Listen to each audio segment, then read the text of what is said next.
मित्रांनो, जय जिजाऊ जय शिवराय. 1659चे प्रतापगडचे युद्ध म्हणजे केवळ एक लढाई नव्हे, तर महाराजांच्या अद्वितीय युद्धनीतीची जगाला दिलेली एक महान शिकवण होती. या लढाईत छत्रपती शिवाजी महाराजांनी आपल्या शौर्य, चातुर्य आणि अफलातून रणनीतीद्वारे अफजल खानासारख्या बलाढ्य सरदाराला हरवले.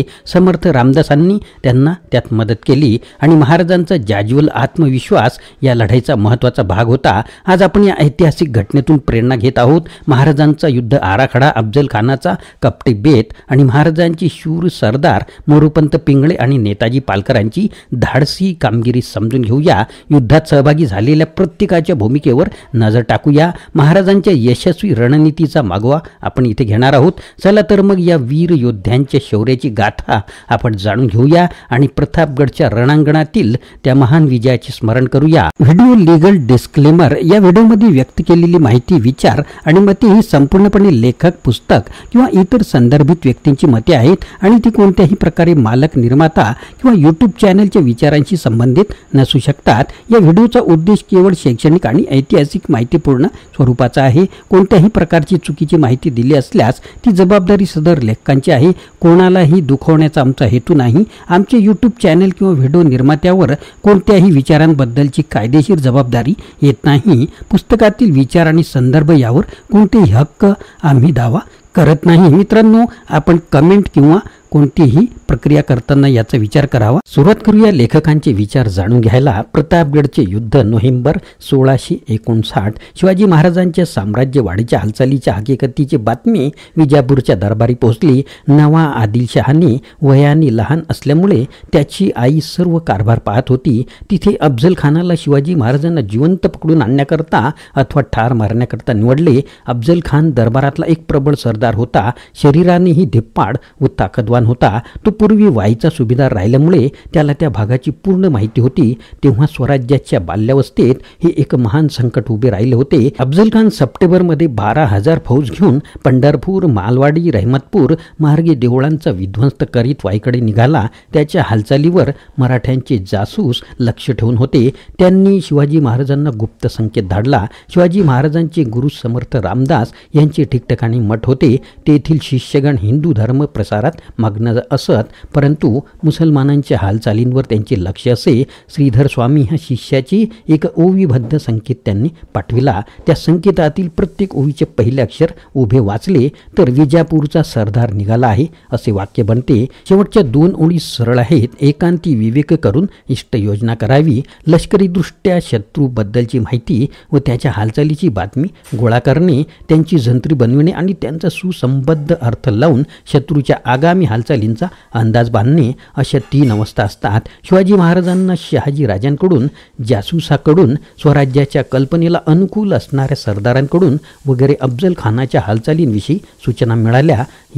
परंतु त्यांच्या अंतरीचा हेतू शिवाजी महाराजांना धरून न्यायचा होता का जीवे मारण्याचा होता हे जाणणे जरुरीचे होते. कारण तो क्रूर म्हणून खूप प्रसिद्ध होता. युद्ध करण्याच्या दृष्टीने प्रतापगड वाई जावडी हा डोंगराळ मुलूक गनिमी काव्याला अनुकूल होता. अफजल खान हे एक अनुभवी योद्धा होता. त्याने वाईच्या मैदानी इलाक्यात तळ ठोकला. 10,000 घोडदळ व पायदळ ऑक्टोबर 1659 मध्ये वाईला जमा झाले. प्रतापगडच्या डोंगराळ मुलखात लढण्याचा धोका ओळखून शिवाजी महाराजांनी शक्यतो मैदानात उतरावे व जमल्यास वाटाघाटी करून नाहीतर बळाचा वापर करून त्याचा नाश करावा असा खानाचा बेत होता. त्यात मानस जाणून घेण्यासाठी शिवाजी महाराजांनी खानाचा वकील कृष्णाजी भास्कर याला पाचारण केले व त्याला योग्य सन्मान करून त्याच्याशी बोलणी सुरू केली. अर्थात खानाच्या चागरीत असलेला उघड द्रोह करीत ही अपेक्षा नव्हती, पण जरी नरो वा कुंजरो वा असा मोघम अंदाज आला तरी तो शिवाजी महाराजांना हवा होता.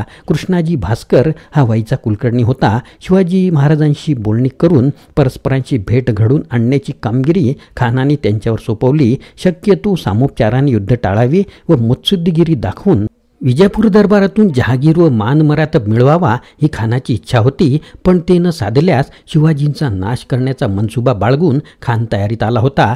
शिवाजी महाराजांनी कृष्णाजी भास्करचे आदरातिथ्य केले. आपण हाती घेतलेल्या हिंदू धर्माच्या रक्षणाची त्याने कृष्णाजी भास्करला जाणीव करून दिली, परंतु तो आपल्या कर्तव्याला जागला. शिवाजी महाराजांनी आपण खानाच्या प्रचंड सेनेला तोंड देण्यास असमर्थ आहो. जर खान मोठ्या मनाने आपले अपराध पोटात घालणार असेल तर आपण जिंकलेला सर्व मुलूक परत द्यायला तयार आहोत. आपल्याला खानाच्या सेनेचे भय वाटते, परंतु परस्पर भेटीची जागा वाईपासून दूर प्रतापगडच्या पायथ्याची ठरवावी असा निरोप देऊन शिवाजी महाराजांनी आपला वकील पंतूजी गोपीनाथ यास खानाच्या भेटीस पाठविले. खानाने काही निवडक स्वार मात्र घेऊन भेटीस यावे व आपणही ती अट पाळू असे शिवाजी महाराजांनी आश्वासन दिले. मध्यंतरीच्या काळात शिवाजी महाराजांचा विश्वासू जासूस विश्वासराव नानाजी फकीराच्या वेशाने छावणीत फिरून खानाविषयी बातमी गोळा करीत होता. मराठी सरदारांपैकी व देशमुखांपैकी खोपडे खानाच्या बाजूस गेला. बाकीचे कान्होजी जेध्यांच्या नेतृत्वाखाली शिवाजी महाराजांना मिळाले.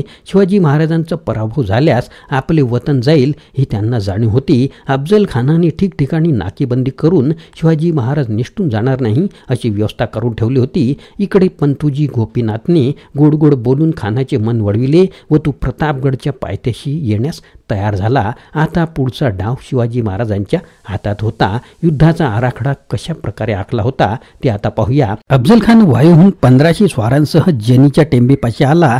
तेथे गोपीनाथ पंतोजी यांनी सल्ला दिला की सैन्य पुढे येऊ नये, कारण ते ठरलेल्या अटींच्या विरुद्ध आहे. प्रतापगडच्या आसमंताच्या नकाशावरून जनीच्या टेंबेचे महत्त्व लक्षात येईल. येथे नाकेबंदी करण्याकरता शिवाजी महाराजांनी खानाच्या नियुक्त भेटीच्या स्थळाच्या उत्तरेस ठिकठिकाणी चौक्या बसवल्या व कान्होजी जेधे, बांदल, अण्णाजी रंगनाथ आणि पासलकर यांच्या हाताखाली सैन्य दिले.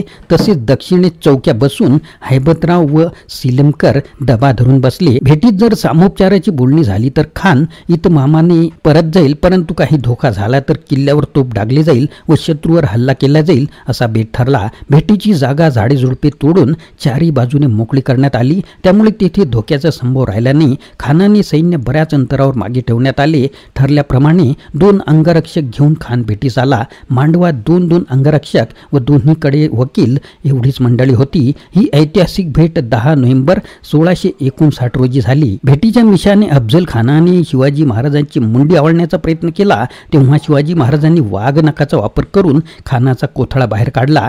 खानाचे 2 मुलगे झुंजाराव घाडगे वगैरे वरिष्ठ दर्जाच्या अधिकाऱ्यांनी मराठ्यांनी कैद केले. त्यावेळी काही मराठ्यांनी शिवाजी महाराजांची चाकरी पत्करली, इतरांना सोडून देण्यात आले. खानाचे 3000 सैन्य मारले गेले. मराठ्यांचेही बरेच नुकसान झाले. त्याने 1734 शिपाई कामास आले. शिवाय 427 जखमी झाले. त्यात 2 वरिष्ठ अधिकारी सुद्धा होते. शिवाजी महाराजांनी गडावर जाऊन तोफ डागली व मराठी शत्रूंवर तुटून पडले. नेताजीच्या घोडदळाने तळावर हल्ला चढवला. अशा रीतीने शत्रू सैन्याची दाणादाण उडाली. जनी टेंबच्या लढाईतील पराभवामुळे व अफजल खानाच्या वधामुळे शत्रूंचे मनोबल खचले. तरीही 12,000 शत्रू सैन्य वाहिला होते. त्याचा नाश करण्यासाठी मोरोपंत पिंगळे पायदळ घेऊन व नेताजी पालकर घोडदळाचे नेतृत्व करीत निघाले. संध्याकाळी तोफेचा इशारा ऐकल्यावर निघालेल्या फौजेने अंधाराचा फायदा घेऊन कोयना पार केली व शत्रू बेसावध होता याचा फायदा घेऊन त्यांच्यावर लगेच हल्ला चढवला. गडाच्या पायथ्याशी खानाचा वध होईल व 1200 फौजेची दाणादाण होईल असे शत्रूच्या स्वप्नातही कधी त्यांना आले नव्हते. त्यामुळे अचानक हल्ला झाल्यामुळे वाईचे सैन्य बेसावध होते. अफजल खानाचा मुलगा फाजल खान हा या फौजेचे नेतृत्व करीत होता. लढाई झाली व त्यात खानाच्या सैन्याचा पराभव झाला.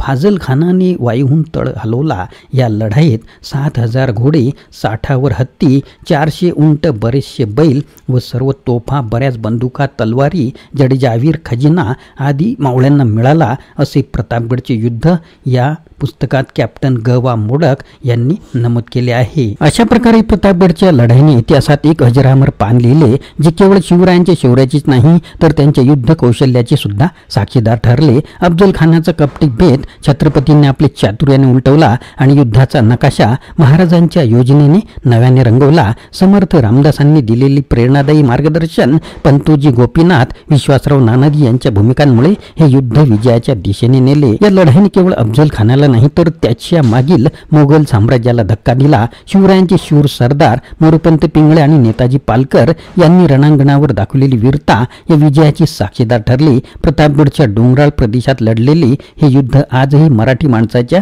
हृदयात शौर्याचा अभिमान जाणवते.